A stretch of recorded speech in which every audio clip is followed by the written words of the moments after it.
सेहत वारे आलमी इदारे WHO बिना कंहिं जवाब ॾियण जे सिंध जे 170 यूनियन काउंसिलनि मां पोलियो बाबति माण्हुनि में ॼाण ॾींदड़ सवे UCPOs आफ़ीसरनि खे नेकाली ॾेई छॾी। अहिड़े अमल ख़िलाफ़ सिंध जे मुख़्तलिफ़ शहरनि जे नेकाली ॾिनल आफ़ीसरनि ॿीहर बहालीअ लाइ हैदराबाद प्रेस क्लब साम्हूं एहतिजाजी मुज़ाहिरो कयो। उन मौक़े ते बरतरफ़ पोलियो आफ़ीसरनि सिकंदर अली शोरो, मोहम्मद हुसैन, अला बचायो ऐं ॿियनि चयो त हू गुज़िरियल 10 सालनि खां पोलियो जे ख़ात्मे लाइ कॉन्टेक्ट ते WHO पारां सिंध जे 170 यूनियन काउंसिलनि में हर ॾुखिये हालतुनि बावजूदि पंहिंजूं ज़िम्मेवारियूं निभाईंदा रहिया आहिनि। ख़ासि तौर ते कोरोना जी ख़तरनाक वबा दौरान हू झरझंग में हलंदा रहिया ऐं सिहत खाते जे ॾिनल हिदायतुनि ते अमल कराइण लाइ माण्हुनि खे ॼाण ॾींदा रहिया। हिननि मुतालबो कयो त जेकॾहिं खेनि बहाल न कयो वियो त AOC ऐं WHO जे हेड ऑफिसरनि साम्हूं एहतिजाजी धरना हया वेंदा। कोविड-19 में तव्हांजो जेको स्मार्ट लॉकडाउन जंहिं ते तव्हांजो पूरो मुल्क चवे थो असीं कामयाब विया आहियूं, उन खे कामयाब करण में मेन किरदारु जेको ग्राउंड लेवल ते कंहिं निभायो उहो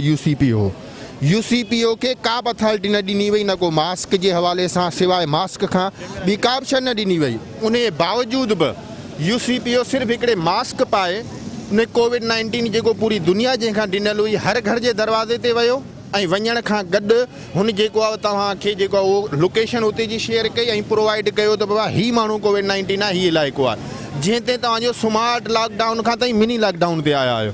एतिरी UCPO तव्हां ते जेको आहे उहो तव्हांखे जेको तनख़्वाह घटि हुजण जे बावजूदि तव्हांखे हर शइ प्रोवाइड कई, जेको हुकम थियो उनखे फॉलोअप कयो। उन जे बावजूदि बि UCPO खे उन वक़्त में फारिग कयो थो वञे जंहिं वक़्त में हुन सभ खां वधीक महिनत कई आहे। UCPO पोलियो जी हिकिड़ी मेन कड़ी आहिनि, जेको पोलियो एरिडिकेट करण में हिन जो एॾो हिकिड़ो किरदारु आहे। बावजूदि हिन जे त हिननि छा कयो आहे, WHO खे सां गॾु CTCR उन्हनि टोटल जेको 170 इंटीरियर सिंध में जेको हुआ एम्प्लॉय WHO जा एज़ ए UCPO कमु कंदा हुआ, उन्हनि सभिनी खे हटायो वियो आहे। ऐं हिन अहिड़ी सिचुएशन में जंहिंमें कोरोना हली रहियो आहे, इन सिचुएशन में बि हिननि जो ख़्यालु न कयो। इवन ॾाढा साल खां जेके कमु करे रहिया आहिनि उन्हनि जो बि हिननि न ख़्यालु कयो, पर हिननि खे नॉन एक्सटेंशन लेटर ॾिनो वियो आहे ऐं हिननि सां हिकिड़ो ज़ुल्म कयो वियो आहे। असां आला इख़्तियारनि खां इहो ई अपील करूं था त बराए महिरबानी इन्हनि खे बहाल कयो वञे। अचानक राति जो 29 तारीख़ ते ईमेल अचे थी ऐं तव्हांखे फारिग कयो वियो आहे। WHO जी पॉलिसी मुताबिक़ त तव्हांजो जेको अक्टूबर ताईं कॉन्टेक्ट आहे उहो ख़तमु थी वेंदो ऐं सभिनी UCPO दोबारा टेस्ट थींदी, इंटरव्यू थींदा, उनखां पोइ सिलेक्शन थींदी। मगर बिना कंहिं वजह जे 170 ख़ानदाननि जेके UCPO हुआ उन्हनि जे बेघर कयो वियो, उन्हनि खे जेको कढियो वियो आहे ऐं बाक़ी जेके UCPO हुआ उन्हनि जो कॉन्टेक्ट वधायो वियो आहे।